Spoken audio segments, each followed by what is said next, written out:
heaven. Well, that was actually a really good name. What did you just say? 7 minutes in heaven. Okay.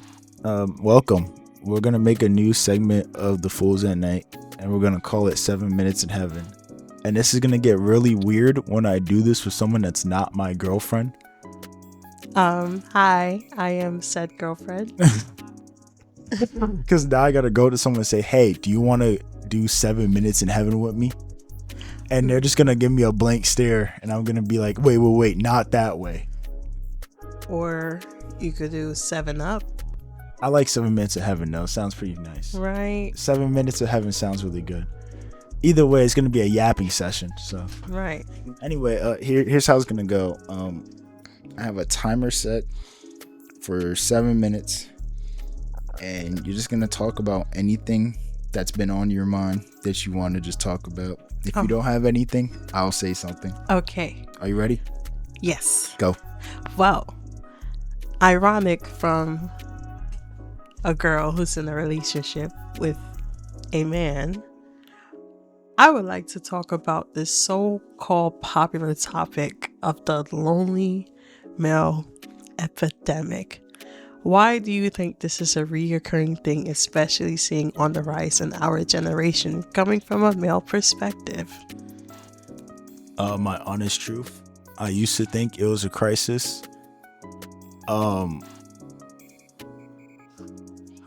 Niggas suck. Be honest with you. I'm gonna be 100% honest with you. Some guys are just like the most, I don't want to say boring, but just like miserable people you will ever meet. And their way of taking that out, like, okay, that's a bad way to put it. Let me rephrase this. You don't want to get No, I really don't care. the male masses triggered. I really don't care anymore. The male loneliness epidemic is a crisis because we guys don't feel comfortable in, I guess, like, not really checking up per se, but just like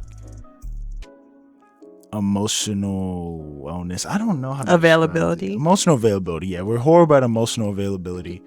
And so, you know, a guy's example of checking up on you is like, "Yo, bro, how you doing? I haven't seen you in like 5 years. You want to just like go get a drink?" It's like, yeah. And that heals 5 years worth of trauma. Oh, that's the in one that thing 1 minute. I definitely give props to guys. It's a lot more easy and fluid to navigate a relationship between the two. But I feel like the one thing I feel like girls' relationship tends to go more in depth, I guess, in a way, when it comes to like talking and maintaining a relationship. I feel like with a girl, we kind of hold more like, You guys are emotionally invested. yes, Very emotionally invested. Guys are like, yeah, I knew you for like half a year.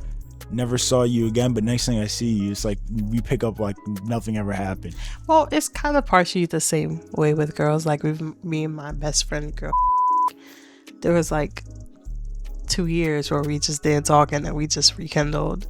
But I feel like it also depends on how long your relation started, when it started, how close and intertwined, interweaved your friendship is amongst your daily life and your family. So I'm like, she's not necessarily a best friend, but like a sister. Well, the reason why this just been on my mind, because seeing this Tory Lanez and Meg case come up and this DDG and Halle, I constantly see this brought up of like the attack of, I guess, the shortcomings or the evil doing against the woman is because it's the woman's fault or something. And then of course I'm in the semi-toxic side of TikTok, and that's where a lot of people's like, oh, this is where the lonely male epidemic is coming from. But it's just like, I feel like it's kind of the lack of accountability and the projection of blaming, of course I'm biased, of like the woman. I'll do you one better. It's lack of accepting that times are changing. Exactly. Because as a guy, you grow up and you have this very straightforward path for how masculinity is. Mm. And so even though you shouldn't adhere to that, you kind of just default to it sometimes, especially during like rough times in life. Like you can say about like the DDG and it's DDG that has a baby with Haley. Correct. Right? Yeah. Hailey. Hailey. Whatever. Mm-hmm. Yeah, you can say like he could be a general, honest to God, good guy. Mm-hmm. He goes through a rough batch and like kind of the programming just kicks you back in. It's not like, I don't want to say it's unintentional, but it's like, if you grow up a certain way, you've been told this over and over and over, even though you know it's wrong, sometimes you may like go back to it. Kind of like how there's a side of TikTok where a lot of women are like rejecting feminism and trying to go back to like trad wife things because they feel like you got to admit there was a programming to it. They broke out the programming. And, to be honest, here times are shitty, so everybody kind of goes back into that programming because they feel like it was from a better time. It's so funny that you said that because on TikTok, I forgot what's the name of it. It was like something called retraction surge. It's basically like when a society has made a huge progressive shift in a short amount of time, they tend to go back in the comfort zone. They try to double down and enhance their like old traditional roles for a sense of comfort, which I found kind of like interesting, especially like I guess during the golden age of like having the first black president and him making Miss you, Obama.